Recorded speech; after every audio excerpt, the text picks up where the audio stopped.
Hello everyone, welcome to the Dream Life channel. In this video, we will share with you how to make kombucha easily at home. The goal of this guide is to be your one-stop shop for homemade kombucha brewage. No fuss, no confusion, because making kombucha is so simple, and I hope after reading this, you'll give it a try. So we will do this as easy as possible so you can make it even if you are busy at work. It will take less than 10 minutes with preparation. Why we like kombucha? Aside from the health benefits, it is also delicious. It is a very good alternative to soft drinks and carbonated drinks. Also, we will do these videos in a 4-part series. The first will be the fermentation, which is the essential part of kombucha. We will also do a second video about the second fermentation, which is an optional second brew wherein you can add flavors to your kombucha brew and give that the fuzzy and bubbly delicious carbonation that we all love. Third video will be about the continuous brew, which is what we are doing at home, where we brew in one vessel continuously. And a fourth part wherein we will share with you our favorite kombucha flavors that you can try at home. First, what are the things that you must know about kombucha? One of the frequently asked questions is that, can you get drunk off kombucha? Most kombucha contains less than 0.5% of ABV. Beer has about 5%, so it is not likely that you will get drunk from kombucha. What are the side effects of kombucha? The high amount of probiotics in kombucha mean that drinking too much can lead to GI discomfort, meaning bloating and in some cases diarrhea. Kombucha also contains caffeine and sugar, which may also affect you. But what are the health benefits of kombucha? Kombucha contains probiotics, which contribute to the healthy gut microbiome and in turn help you regulate weight and obesity. It contains antioxidants and polyphenols.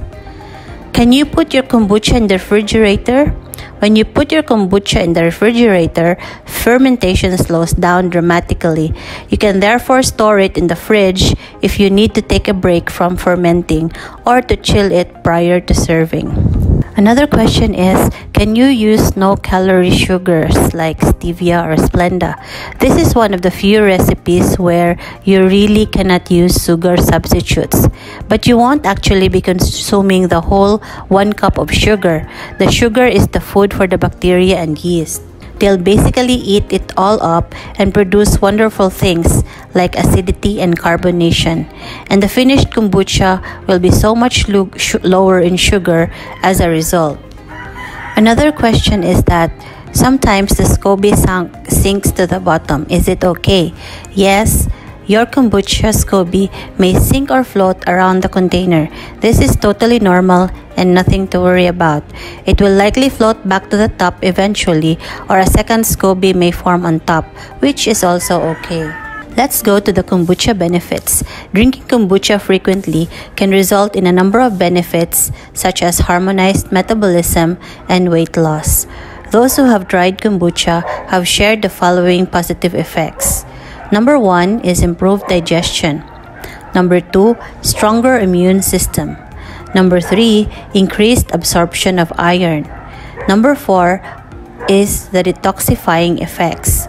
Number 5 is anti-inflammatory and effect and antioxidant activity. Healthy nervous system. And number 7, help in the treatment of non-alcoholic fatty liver. It has an effect on the gut microbiome, which helps combat the fatty liver according to this study. According to the results, kombucha possesses impressive antimicrobial properties that allow you to use it in many health treatments. Plus, due to its detoxifying effect, scientists registered large amounts of pollutants and exotoxins eliminated from people's bodies that have consumed kombucha. Kombucha is also said to be beneficial for people with hypertonia and arteriosclerosis. Moreover, there is a claim that the drink may prevent and even fight cancer. According to this study, kombucha tea has the ability to kill colorectal cancer cells. However, this point still needs some research. The good news about this for me is that kombucha has weight loss benefits. The proponent of the drink also claims kombucha assists in weight loss. Although there is no scientific evidence showing that it really works, for me, I think it works. So kombucha can be a great addition to your healthy habits and eventually resulting in cutting some pounds. Firstly, kombucha may be a good source of probiotics as it contains certain lactic acid bacteria that have a probiotic function. Probiotics are essential as they provide healthy bacteria for your gut. They can improve the digestive system and reduce inflammation. Most people trying to shed some pounds have problems with digestion and are consequently unable to process food effectively. In addition, kombucha is thought to give energy and hence help you stay more active throughout the day and burn more calories. Improved metabolism can help you lose weight in the following ways. Number 1 is balanced hormones. A number of important hormones responsible for blood sugar and the feeling of being full are controlled by the gut bacteria. Lower body fat. Probiotics have the important function of dissolving the bile acids that absorb fat. Hence, the body can regulate how much fat it absorbs and stores. Improved detoxification. It gets considerably more difficult to lose weight when there are a lot of toxins in the body. Gut bacteria are necessary to clear out those toxins and improve metabolism. Last but not the least, increased thyroid conversion rate. Converting inactive thyroid hormones to its active structure will also enhance metabolism. Losing weight also becomes easier with kombucha as it acts as an appetite suppressant and reduces unnecessary cravings.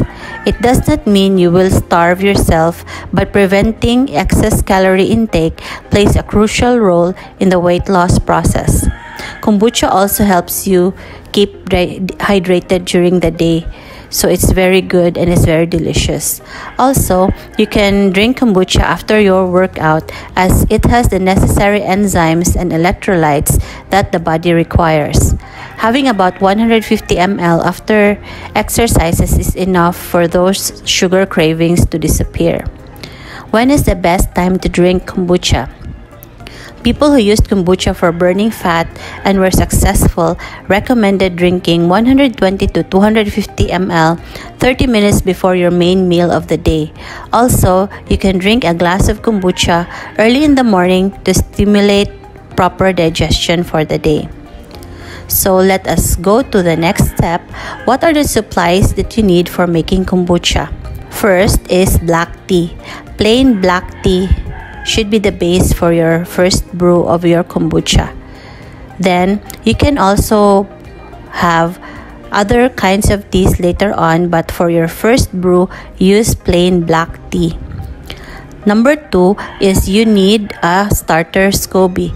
You can buy it from your friends, or if you don't have access to people with kombucha starters, you can look for a plain kombucha in health food stores. Third, and a very important material that you need is a large glass or ceramic container. The one with the faucet is very good and is what is preferred, but not really necessary. Another item that you need to prepare is a clean cloth. A cheesecloth is preferred, but you can also use any other type of cloth, but make sure that it is clean. It allows your kombucha to breathe while keeping the dust and the bugs away. Another item that you might want to prepare right now is a flip-top bottle for fermentation, but this is not really needed just yet because a flip-top bottle later on you will need on the second fermentation where you add your flavor. What are the general tips? Keep the product away from direct sunlight. You should also store the finished product in the fridge because if you put it outside in room temperature, the fermentation process will continue and your kombucha will eat all the sugars in your brew, so it will taste very sour. But you could also use that sour kombucha as vinegar. The duration of the fermentation also depends on the room temperature. The warmer the environment, the faster the fermentation. If your beverage tastes too vinegary, then you didn't add enough sugar. Your SCOBY might also grow in different weird shapes and colors. That is still okay. If your SCOBY gets too big, you can remove the older SCOBYs and turn it into something else. You can feed it to your chickens, to your animals, or you can make a kombucha SCOBY candy. Now, this is the exciting part. Let us delve into how to make a kombucha.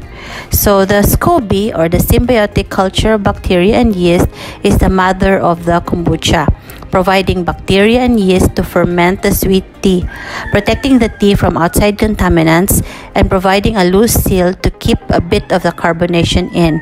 Yes, it might look scary and alien, but it is the essence of kombucha. It brings the love and flavor and magic. So what are the ingredients? First this is the basic proportion of the kombucha. For 7 cups water, you need 1 cup of starter kombucha SCOBY. And for this, you need 4 bags of tea and 1/2 cup of sugar. This is the basic proportion which you will use later on. So if you have 2 cups of starter, then automatically you will need 7 cups of water and 8 bags of tea and 1 cup of sugar. So this is the first that you should remember. For every 7 cup of water, you need 1 cup of starter, 4 bags of tea, and 1/2 cup of sugar. Then next is, since we want to do the kombucha as fast as possible even if we are busy, so we need to prepare 1 portion of hot water and 1 portion of room temperature water. Here I am using brown sugar, but the recommended is white sugar, but brown sugar is what is available, so that is what we have been using. Don't also forget black tea bags. It could also be loose leaf tea, but just remember, if this is your first brew and you just got your starter SCOBY, use only black plain tea. Later on, you can use other types of tea, but just make sure that for your first brew, you're using plain black tea. The very important part which you cannot do your kombucha without is the kombucha starter SCOBY. If you have no access to a starter SCOBY, you don't have a friend that has a SCOBY or a kombucha, you can buy a plain kombucha in health food stores. Remember, use plain kombucha only if you don't have a kombucha starter SCOBY available. Next is prepare your glass or ceramic container. You must make sure that it is very clean. You don't want any contamination to your brew later on. A glass jar with faucet is preferred, but not necessary. For us, since we are doing continuous brew, so I prefer a faucet because it's easier to harvest that way. Next is a clean cloth. A cheesecloth is what is preferred, but for us, like, we don't have access to cheesecloth, so we're just using a plain old t-shirt, but we made sure that it is very clean. This is used to cover your jar or to keep the bugs and pests away. It also allows your SCOBY to breathe during the fermentation. Next is rubber bands or headbands. This will be used to tie your cloth around your jar. Okay, so let us start making your first kombucha SCOBY. This is the way that we do our kombucha. So we are doing concentrated brew, so that means it takes less time to do the brewing. First, put your tea bags or loose leaf tea in a glass pitcher. We would suggest just using glass containers for your kombucha. Then add hot water. For me, since I also work from home, so I just cover the top and let it steep for an hour or more. I just brew it in the morning and come back for it during lunchtime. After coming back from wherever you went or other errands that you did, remove the tea bags and then add sugar and stir. In the brewing vessel, the one with the faucet or your bigger brewing vessel, add room temperature. So that means when you add the tea brew that you already did in the hot water and then you add it to the brewing vessel that is already room temperature water, so that means that when you mix it together, the brew will be room temperature almost. With this, on the brewing vessel, you already have the room temperature water. Then you add the brewed tea to the vessel. Make sure that it is room temperature. Remember, your SCOBY is a living thing, so it can die if the brew is too hot when you add it. After stirring it, you can already add your kombucha starter. Then you can cover it with a cloth. I have also tried just putting on the lid or cover loosely, but just to make sure that the ants and bugs will not be able to enter, the safest way will be to put the cloth. Then put your brew somewhere dark and still where it will not be disturbed and in room temperature. Allow 6 to 7 days to ferment. After that, you can test the taste. If you think that it is still too sweet, then you may add another day. And that's it. After 7 days, you can already harvest and drink it. But the coolest thing about kombucha is that you can do a second fermentation where you can add flavor to it and have that bubbly carbonated drink that the kombucha is famous for. Our next video will be tackling about this, the second fermentation or the flavoring of your kombucha. Some important things to note about your SCOBY is no decaf. The SCOBY doesn't like decaf tea and will not grow well if it is fed with it. Next is only black tea for your first brew. Similarly, the SCOBY doesn't grow as well with green tea or fruit teas. By all means, once your SCOBY is big and strong enough, you can use green tea. But for now, since this is your first brew, let's stick to plain black tea. Another thing to note is some would recommend not to use honey. Honey can contain botulism bacteria that, when grown exponentially as a bacteria and yeast tend to do in kombucha, can be dangerous. You can use honey in your second fermentation once there are a higher number of good bacteria to fight off the bad bacteria. But for now, stick to plain white sugar. There is also another kombucha-like brew that uses green tea and honey called June tea, but that will be in another video.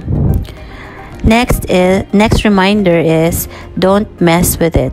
You won't see anything but a few bubbles in the first few days, but then one day, a thin translucent layer will form, eventually thickening into a full-on SCOBY.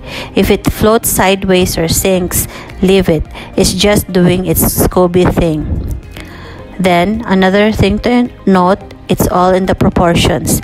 As long as you keep the proportions in check, as mentioned earlier, 7 cups of water to 1 cup of starter tea, 4 tea bags, and 1/2 cup sugar, you will be fine. Since this is your first brew, you will have a smaller batch, but as your batch grows, so will your volume of kombucha. Next is, if you've got leftovers, don't throw your SCOBY away. There are so many other kombucha things that you can do about it, or you can share it to your friends. So that's it. See you in our next video. So we will discuss already the first harvest of our kombucha and how to add flavor to your next kombucha for that fizzy, bubbly, carbonated drink. Thank you for joining us in this episode of The Dream Life, and please don't forget to subscribe so that you will get updates and reminders of our new videos.